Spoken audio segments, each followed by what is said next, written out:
ملاحظہ فرمائیے کتاب ہے بخاری چاپ دار احیاء تراث العربی، اس کتاب میں صفحہ نمبر 944 میں ایک روایت ہے عائشہ سے، کتاب النکاح میں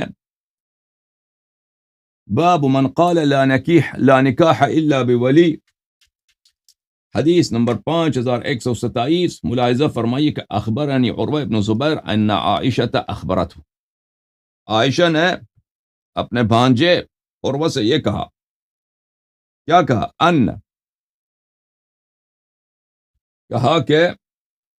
کہا کہ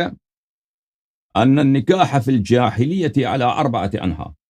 جاہلیت میں نکاح مختلف اقسام کے ہوتے تھے، مختلف اقسام۔ ایک قسم کا نکاح تھا یجتمع الرحت ما دون 10 فيدخلون على المرأة كلهم يصيبها، ایک طرح کا نکاح تھا، ان کے ہاں رواج تھا۔ عائشہ فرماتی ہیں کہ ہمارے ہاں اس طرح چلتا تھا کہ ایک عورت ایک ہوتا تھا، 10 سے کم تر مرد، ایک ہی باری پوری ٹیم آ جاتی تھی۔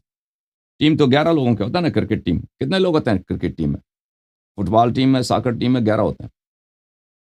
اور ایک گول کیپر ہوتا ہے، ایک دو کیا وہ ہوتے ہیں نا، وہ ایک دو جو بیک اپ بھی ہوتے ہیں، تو پورے کا پورا ٹیم آ جاتے تھے ایک ہی عورت پہ وہ چڑھ جاتے تھے۔ فَإِذَا حَمَلَتْ وَوَضَعَتْ، پھر وہ ان کے پاس اس زمانے میں کانٹرسیپٹیو تو نہیں تھا نا، عورت جو ہے وہ ہو سکتا ہے کہ حاملہ ہو جائے، جب اس کو حاملہ ہو جاتا تھا اور وہ بچہ پیدا ہو جاتا تھا وَمَرَّ عَلَيْهَا لَيَالِي بَعْدَ أَن تَضَعْ حَمْلَهَا، اور کچھ دن گزرتے تھے، زچگی نکل جاتا تھا، ارسلت الیہم، ٹیم والوں کو بلا لیتی تھی وہ کہ آ جاؤ فلم یستطع رجل منهم ان یمتنع، پر رواج یہ تھا کہ پوری ٹیم کو آنا تھا، پورا کرکٹ ٹیم آ جاتا تھا وہاں پر،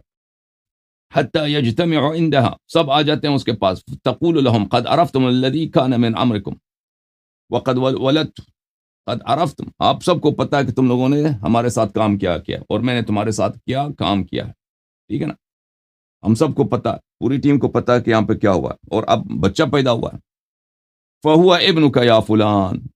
تُسَمِّي مَنْ أَحَبَّتْ بِاسْمِهِ فَيَلْحَقُ بِهِ وَلَدَهَا، پھر وہ کہتی کہ یہ بچہ فلانے کا ہے، اس کی مرضی، اب تو سب چاہتے ہیں کہ اگر اس کا بیٹا ہے تو اس کا ہو جائے، ٹھیک ہے نا، لیکن وہ کہتے تھے کہ بھئی بچہ فلانے کا ہے تو وہ بچہ اسی کا ہو جاتا تھا، یہ سمجھ گیا نا، عرب میں یہ رواج ہوتا تھا۔ اچھا، یہ کتاب طبقات النصابین، تالیف ابو بکر زید، چاپ دار الرشد ریاض، یہاں پہ ملاحظہ فرمائی صفحہ نمبر 111 میں، انہی نصابہ میں سے نصابۃ العرب زمخشری صاحب ہیں، بہت بڑے زمخشری، بہت بڑے نصابہ ہیں، پورے عرب کے نصابہ، ابو القاسم محمود ابن عمر الزمخشری الخوارزمی العلامہ صاحب تفسیر الکشاف، ذہبی صاحب نے فرمایا علامۃ النصابہ بارع فی عدۃ فنون لہ کتاب الانساب، ذہبی صاحب نے بھی فرمایا کہ یہ علامہ ہیں، نصابہ ہیں، اور ان کے پاس انصاب پہ کتاب ہے۔ اچھا، یہی علامہ نصابہ میرے محترم ناظرین، یہ کتاب ہے ربیع الابرار ربیع الابرار ونصوص الاخبار، تعلیف محمود ابن عمر الزمخشری، چاپ مؤسسۃ العالمی للمطبوعات، جزء رابع، سنہ 1992، کتاب سب مخالفین کے، میرے محترم ناظرین ملاحظہ فرمائیے صفحہ نمبر 275 میں، وَكَانَ مُعَاوِيَةُ يُعْزَى إِلَىٰ 4، معاویہ کا باپ اصل میں معلوم نہیں ہے کہ معاویہ کون ہے، بھائی معاویہ کس کا بیٹا ہے؟ دنیا میں کہا جاتا ہے معاویہ ابن حرب، معاویہ حرب کا کنیا کیا؟ ابو سفیان، لیکن یہ یقینی نہیں ہے،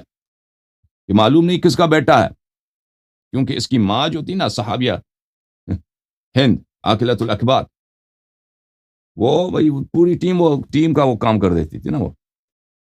وَكَانَ مُعَاوِيَةُ يُعْزَى إِلَىٰ 4، معاویہ 4 لوگوں سے، اس کو 4 والد سے، 4 باپ سے اس کو نسبت دیا جاتا تھا، مسافر ابن ابی عمرو، عمارہ ابن الولید، عباس ابن عبد المطلب، صباح مغنن اسود کان لعمارہ، اور صباح تھا ایک کالا،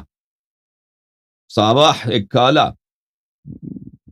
گلوکار تھا، سنگر تھا عمارہ کا۔